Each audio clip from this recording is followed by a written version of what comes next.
आपको शायद दूर तक दिख रहा हो कि जो मंच लगा हुआ है ना, जो कि यहाँ पर किसी भी समय हो सकता है। जब कल लाठियां चल सकती तो आज भी चल सकती, कोई बहुत बड़ी बात नहीं है। इस तरीके का रोष जो इस बार, अब की बार जनजी जो प्रोटेस्ट जिसको कहा भी जा रहा है कि शायद।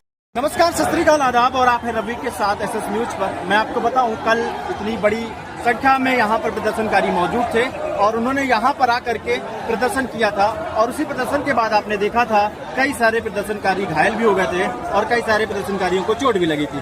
और इसी के साथ साथ कई लोगों के मोबाइल टूटे, हाथ टूटे और कई सारे हमारे सुरक्षाकर्मी, पुलिसकर्मी जो थे उनके साथ में भी चोटा उनके झड़प हुई, पत्थर भी चले, वाटर कैनन भी चला। लेकिन उसके बावजूद आज देखेंगे आप कि जंतर मंतर पे एक बहुत बड़ी संख्या में आज भी प्रदर्शनकारी मौजूद हैं और हटने का नाम नहीं ले रहे हैं। आपको बताएं, जिस प्रकार से कल संसद भवन तक, वो मान लीजिए, क्योंकि देखिए सरकार का काम है सुरक्षा व्यवस्था को बनाए रखना और माहौल को बनाए रखना काम है, लेकिन जिस तरीके से संसद भवन तक ये प्रदर्शनकारी पहुंचने की कोशिश कर रहे थे और लगभग पहुंच भी गए थे।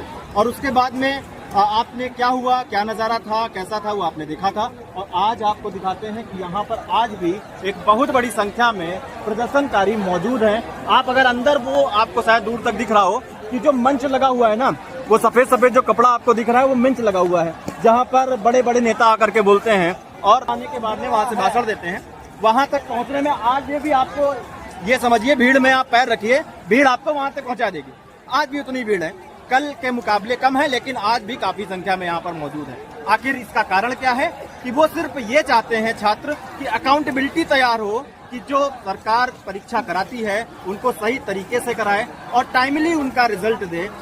कल दिखा था कि वहाँ पर जो एक डेलीगेशन था सीजेपी का, वो वहाँ पर जेपी नड्डा जी से बात हुई थी और जो कांग्रेस जनता पार्टी थी उन्होंने 3 डिमांड भी रखी थी। 3 डिमांड ये थी कि जो धर्मेंद्र प्रधान है वो इस्तीफा दें, 1-1 करोड़ रुपए का जो जिन्होंने आत्महत्या कर ली थी छात्रों को, उनको मुआवजा दिया जाए 1-1 करोड़ रुपए का।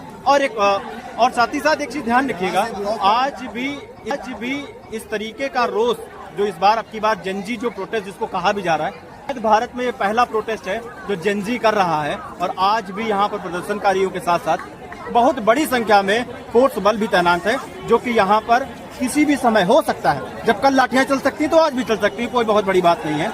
लेकिन आज भी मैंने कई लोगों से बात की है जो यहाँ पर कल जिनको लाठियां पड़ी थी, आज भी वो लोग मौजूद हैं और यहाँ पर जंतर मंतर पर धरना प्रदर्शन दे रहे हैं। तो आप इसके बारे में क्या सोचते हैं और धर्मेंद्र प्रधान इस्तीफा क्यों नहीं दे रहे हैं? आपको क्या लगता है कि सरकार के ऊपर इतना दबाव बनाया जाना और इस तरीके से यहाँ पर बड़ी बड़ी मीडिया चैनल्स का उपस्थित होना और बड़े बड़े नेताओं का मंच पर उपस्थित होने के बावजूद आज तक अभी किसी भी प्रकार की एक्शन, जो मेन मुद्दा मुझे लगता है यहाँ पर अभी